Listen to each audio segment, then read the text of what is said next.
Madrugada del 16 de julio de 1945, los prestigiosos científicos del histórico Proyecto Manhattan, liderados por Robert Oppenheimer, se reúnen en medio del desierto para realizar la prueba Trinity, en la cual se detonará la primera bomba atómica de la historia. Los nervios y la tensión son notorios. Nadie sabe si efectivamente funcionará y cuáles pueden ser las consecuencias si no lo hace. Algunos se ponen bloqueador solar para cuidar su piel de la radiación. Otros usan lentes protectores por temor a quedarse ciegos. Incluso se teme que la potencia del arma sea tal que, al estallar, prenda fuego a la atmósfera de la Tierra y termine con el planeta.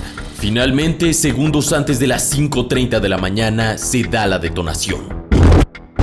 Un fuerte flash y una bola de fuego sale disparada hacia el cielo. Luego le sigue una violenta ola de calor y una onda de choque que vaporiza completamente la torre de acero de prueba creada para contenerla. En el horizonte se vislumbra un enorme hongo nuclear de unos 40.000 metros de diámetro. La nueva arma estadounidense era un éxito, y poco tardarían en usarla por primera vez en Japón. Después de la prueba, algunos de los científicos aplauden, otros se emocionan. Sin embargo, Robert Oppenheimer, tal vez el hombre más fundamental para ese resultado, se mantiene totalmente mudo, recordando las palabras de Bhagavad Gita, un importante texto sagrado hinduista. Ahora me he convertido en la muerte, el destructor de mundos. Este evento histórico inspiró a la película del director Christopher Nolan, Oppenheimer. En este video intentaré explicarte de manera más directa, resumida y digerible la creación de la bomba atómica y la vida de su padre, Robert Oppenheimer. Te habla Jorge Rojas. Bienvenido a Armapedia.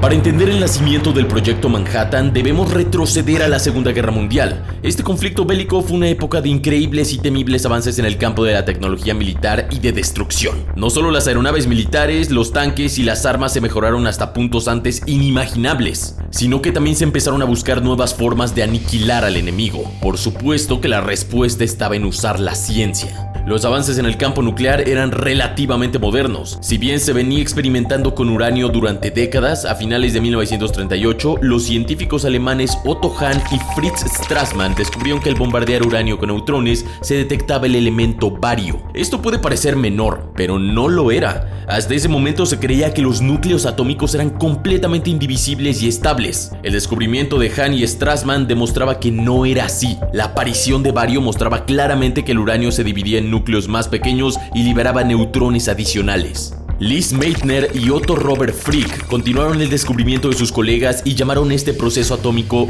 fisión. Las bases estaban sentadas. Sí existía la posibilidad de una reacción nuclear en cadena. No solo la energía nuclear era posible, sino también hacer armas con ella. No sorprende que la posibilidad de un arma con semejante poder destructivo haya despertado el interés de Hitler y los altos mandos del Tercer Reich. Estos rápidamente lanzaron su programa de armas nucleares, que fue conocido como Proyecto Uranio o Club Uranio, por el cual pasaron algunos de los científicos más brillantes de la época, como Kurt Gebner, Carl Friedrich von Weizsäcker, Walter Both y quien sería considerado el líder del proyecto, Werner Heisenberg. Si bien lo peligroso que hubiera resultado que Hitler obtuviera un arma nuclear no pasó desapercibido para la comunidad científica, los principales rivales de Alemania no le dieron mucha relevancia a esta información, al menos no inicialmente. Pero esto cambió nada más y nada menos que gracias a Albert Einstein, en aquel momento el físico más brillante y famoso, quien le envió una carta al presidente estadounidense Franklin Delano Roosevelt para advertirle del potencial peligro que corría la humanidad si los alemanes llegaban a crear un arma nuclear de cualquier tipo.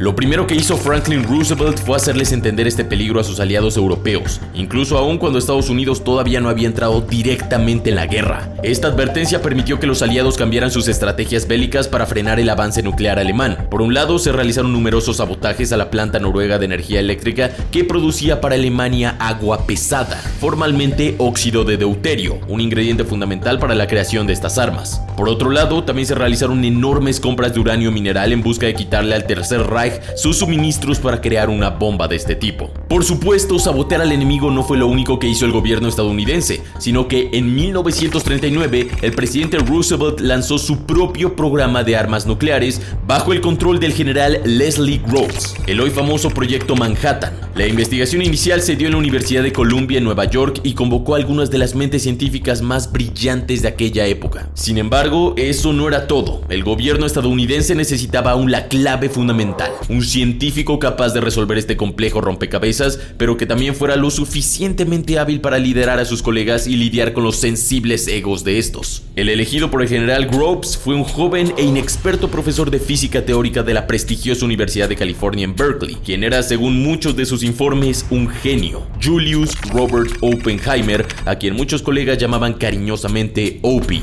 Este había nacido el 22 de abril de 1904 en Nueva York, en el seno de una familia judía. Si bien su padre se había mudado a Estados Unidos desde el extinto reino de Prusia sin saber inglés, pero se había vuelto muy rico por importación textil. Al cumplir los 18 años, luego de mostrar excelencia académica, Robert Oppenheimer entró en la Universidad de Harvard, donde se recibió de químico, además de estudiar historia, literatura, filosofía y matemáticas. Posteriormente continuó sus estudios en Europa, primero en la Universidad de Cambridge y luego bajo la tutela del reconocido físico, matemático y futuro ganador del Nobel Max Born. Esto en la Universidad de Göttingen. Allí, Oppenheimer demostraría su genialidad, especialmente con su tesis de 1927, y se codearía con las más grandes mentes científicas de su generación. Entre estos, su futuro rival en la carrera por la bomba atómica, el alemán Werner Heisenberg. Para los años 30, Oppenheimer regresaría a Estados Unidos y conseguiría un puesto como profesor en Berkeley. Si bien había estudiado historia y tenía un doctorado en filosofía, él nunca se mostró muy interesado en la política y en la situación social de sus tiempos, más allá de ayudar a familiares y científicos judíos a escapar de la Alemania de Hitler. Sin embargo, esto cambió rotundamente en 1936, cuando Oppenheimer conoció a Jean Tatlock, la hija de un profesor de literatura de Berkeley. El flechazo fue inmediato y ambos comenzaron una relación amorosa. Jean Tatlock era una joven sumamente comprometida socialmente, con fuertes ideas de izquierda, incluso siendo parte del Partido Comunista Estadounidense. Oppenheimer adoptó varias de esas ideas y se volvió parte del Comité Ejecutivo de la Unión Estadounidense de Libertades Civiles, el cual, según muchos, era utilizado para planear actividades comunistas. De cualquier manera, y volviendo al proyecto Manhattan, Robert Oppenheimer aceptó la invitación que recibió en 1942 de parte del general Leslie Groves para liderar la parte más central del programa nuclear estadounidense. Aunque inicialmente el proyecto Manhattan fue considerablemente humilde, rápidamente creció en presupuesto y tamaño. Eventualmente, más de 130,000 personas llegarían a estar involucradas en la investigación,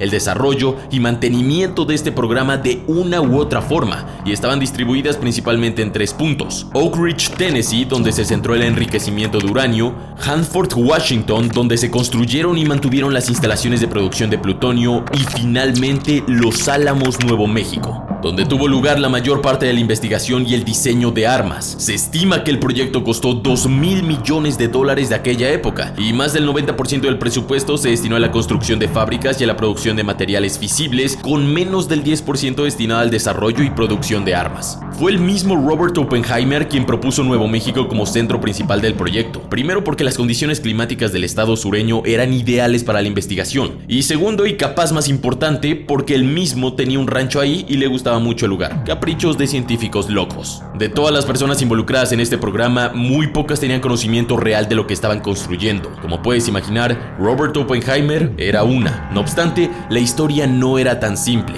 ya que durante estos años, Robert Oppenheimer era investigado por el FBI porque se creía que podía ser un espía comunista. Este incluso estaba en la lista de índice de detención preventiva, lo que significaba que, en caso de una emergencia nacional, debía ser arrestado por las dudas. Esto no solo era por su vínculo con Jean Tatlock, sino que cuando se separó de ella, él se casó con Catherine Poening, un estudiante de Berkeley que también pertenecía al Partido Comunista Estadounidense y cuyo segundo esposo había muerto en la Guerra Civil Española luchando contra Francisco Franco. Si bien es irónico y parece difícil de creer que el principal científico del proyecto más peligroso e importante de Estados Unidos en la época sea sospechado de comunista, lo cierto es que Oppenheimer contaba con el apoyo y la confianza total del general Groves, un patriota estadounidense de corazón, por lo que se le permitió trabajar con libertad y soltura, y este trabajo pronto daría sus frutos. Mientras el programa nuclear estadounidense avanzaba a pasos agigantados, el programa alemán se caía a pedazos. Además del sabotaje aliado, el laboratorio de Heisenberg sufrió una serie de accidentes y conforme la guerra se volvía más crítica para el Tercer Reich, el foco de atención del alto mando alemán se centró en mantenerse en la contienda. Aunque el proyecto Manhattan marchaba positivamente, una noticia sacudió el mundo de Oppenheimer a principios de 1944. El 4 de enero de ese año, Jean Tatlock fue encontrada muerta en su casa. Todo parece indicar que se quitó la vida. La La joven sufría depresión clínica y dejó una nota de despedida. En los años siguientes, muchas teorías conspirativas se dispararon, sosteniendo que Tatlock fue asesinada y que incluso el FBI había participado, pero no hay mucha información que secunde esta hipótesis. Si bien se había separado hace un par de años, Oppenheimer y Tatlock mantuvieron el contacto y tuvieron un amorío. Según muchos de sus biógrafos, Jean Tatlock fue el amor de la vida del científico y su muerte lo hundió en una gran depresión. Como generalmente lo hacía, Robert Oppenheimer le respondió al dolor de la depresión de la única forma que él sabía, trabajando y trabajando. Finalmente, a mediados de 1945, todo estaba dado para la primera prueba de un arma nuclear de la historia. Oppenheimer llamó la prueba Trinity, basándose en un poema de John Donne, uno de los autores favoritos de Jean Tatlock. El lugar elegido para la prueba fue una zona remota de Alamogordo, después conocida como White Sands o las Arenas Blancas. El lugar se encontraba en la zona norte, entre los pueblos de Carrizoso y San Antonio, Nuevo México. Esto en el desierto Jornada del Muerto, al suroeste de los Estados Unidos. Los observadores hicieron apuestas sobre los resultados de la prueba. Las predicciones fueron entre 0, o sea un fallo completo, a 18 kilotones de TNT, predicho por el físico Isidore Isaac Rabi, que fue quien ganó la apuesta, a la destrucción del estado de Nuevo México y a la ignición de la atmósfera y la incineración de todo el planeta Tierra. Sí, no es broma este último resultado. Si bien los cálculos demostraron que era casi imposible, causó cierta ansiedad en algunos de los científicos por un tiempo, y no los culpo.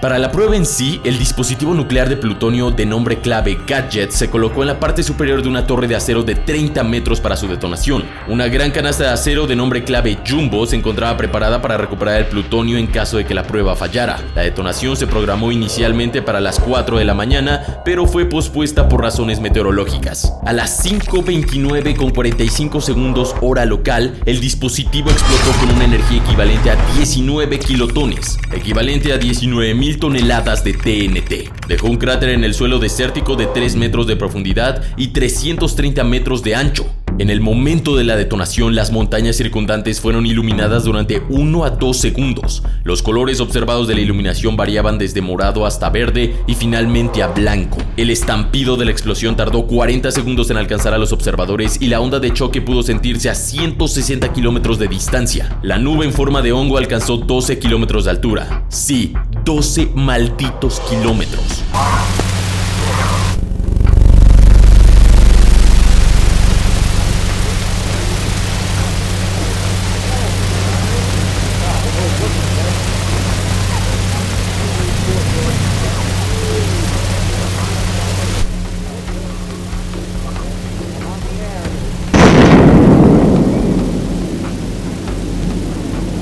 El ejército estadounidense informó al mundo del evento como una explosión accidental en un área de desecho de municiones, lo cual no fue desmentido ni hecho público hasta el 6 de agosto después del ataque a Hiroshima, pues aún debían guardar el secreto. Sí, la detonación fue un éxito rotundo. Estados Unidos tenía el arma más poderosa del planeta. Robert Oppenheimer y su equipo lo habían logrado. Habían creado la primera bomba atómica de la historia. Las siguientes semanas fueron muy agitadas. Con una nueva arma en su arsenal, el Pentágono se movió rápido, al igual que durante todo el proyecto Manhattan, para evitar cualquier tipo de filtración de información. Días después de la prueba, el entonces presidente estadounidense Harry Truman se reunió con el líder soviético Joseph Stalin y con el primer ministro británico Winston Churchill para revelarles lo que sus científicos habían conseguido. Pero ninguno de sus aliados se sorprendió demasiado. Churchill ya estaba al tanto del proyecto y sus avances, y Joseph Stalin, para sorpresa del gobierno estadounidense, también. A pesar de que Oppenheimer no era el espía comunista que el FBI creía, eso no significaba que no hubiera topos soviéticos en el proyecto Manhattan. A través de diferentes fuentes, principalmente el físico y espía alemán Klaus Fuchs, que era parte del programa nuclear estadounidense, la Unión Soviética seguía de cerca los avances de su entonces aliado estadounidense, mientras lentamente comenzaba el desarrollo de sus propias armas de destrucción masiva.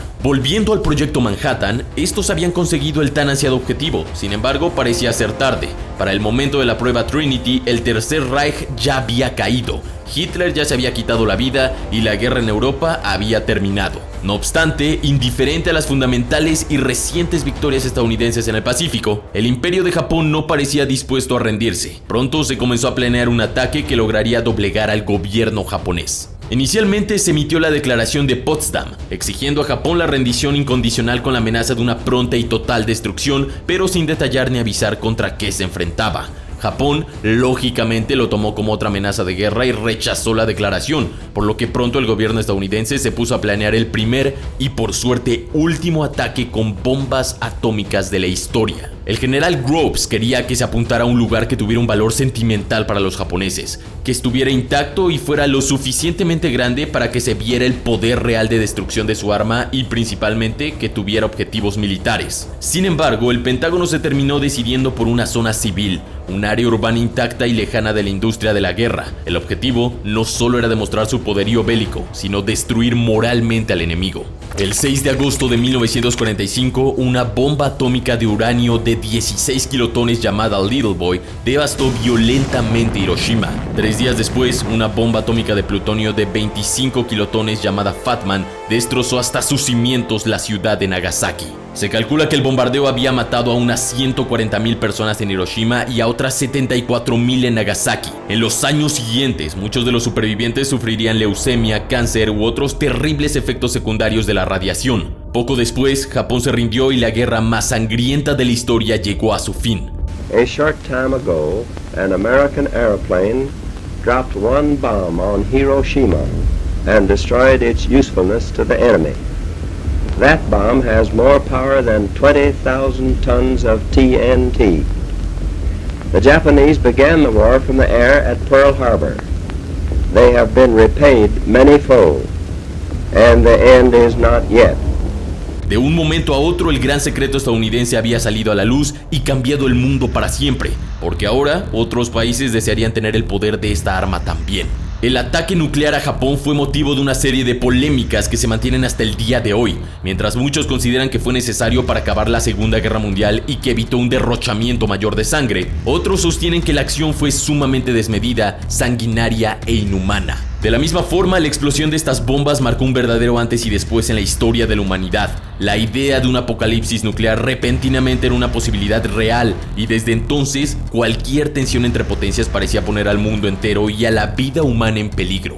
De cualquier manera, la creación de Oppenheimer lo había convertido en un héroe nacional. Sin embargo, esta fama y reconocimiento durarían poco. Por un lado, el científico cada vez se mostraba más afectado por las consecuencias morales de su proyecto y más preocupado por la sed de armas nucleares del gobierno estadounidense. He knew the world would not be the same. Few people laughed. Few people cried. Most people were silent. I remembered the line from the Hindu scripture, the Bhagavad Gita, and says, "Now I am become death, the destroyer of worlds."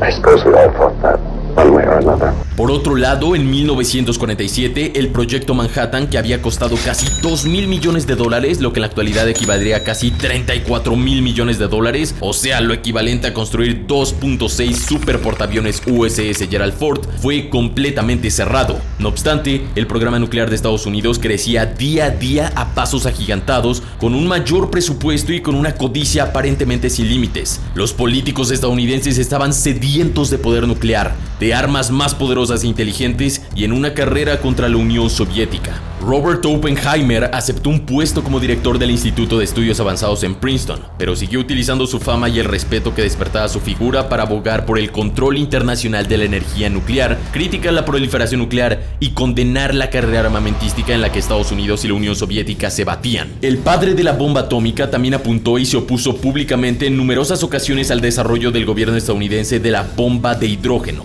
un arma aún más poderosa que las lanzadas sobre Japón, pero esa es otra historia. Las críticas de Oppenheimer causaron una inmediata y fuerte respuesta. En 1953 fue acusado de comunista en el marco de una enorme caza de brujas del gobierno estadounidense. Al año siguiente se lo citó a una intrusiva y humillante audiencia de seguridad. Oppenheimer fue retirado de diversos proyectos, perdió todas sus autorizaciones de seguridad y su vida privada fue completamente filtrada a los medios. A pesar de que toda la información clasificada demuestra que el científico siempre fue leal a Estados Unidos, este pasó sus últimos 15 años perseguido por el gobierno que él tanto empoderó y ayudó. Si bien para sus últimos años Oppenheimer fue revalorado y su nombre limpiado, incluso recibiendo reconocimientos del gobierno de John F. Kennedy, lo cierto es que las implicaciones morales de su creación lo persiguieron hasta el final de su vida. Robert Oppenheimer falleció en 1967 a los 61 años, víctima de un cáncer de garganta causado por su excesivo consumo de tabaco. En el año 2022, el gobierno estadounidense anuló su polémica decisión de 1954, considerando el proceso defectuoso e injusto. La vida de Robert Oppenheimer inspiró muchos libros y películas. La más reciente, estrenada el 20 de julio de 2023 y dirigida por el afamado director Christopher Nolan, con su película de nombre Oppenheimer, con el actor Cillian Murphy interpretando al brillante científico estadounidense. Su legado sigue siendo uno polémico, pero sumamente interesante debido a su trágica historia de amor con Jean Tatlock, su brillante carrera como científico y principalmente por cómo cambió y moldeó el mundo en el que vivimos. De verdad, no sé cómo explicarte lo importante que fue este evento en la historia de la humanidad. Literalmente el mundo antes de la bomba atómica era muy diferente. La bomba atómica moldeó la geopolítica y marcó los bandos del mundo como hoy lo conocemos. One says, now I am become death, the destroyer of worlds.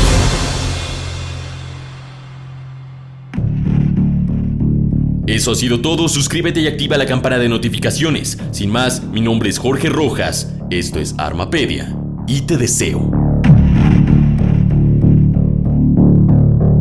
un excelente día.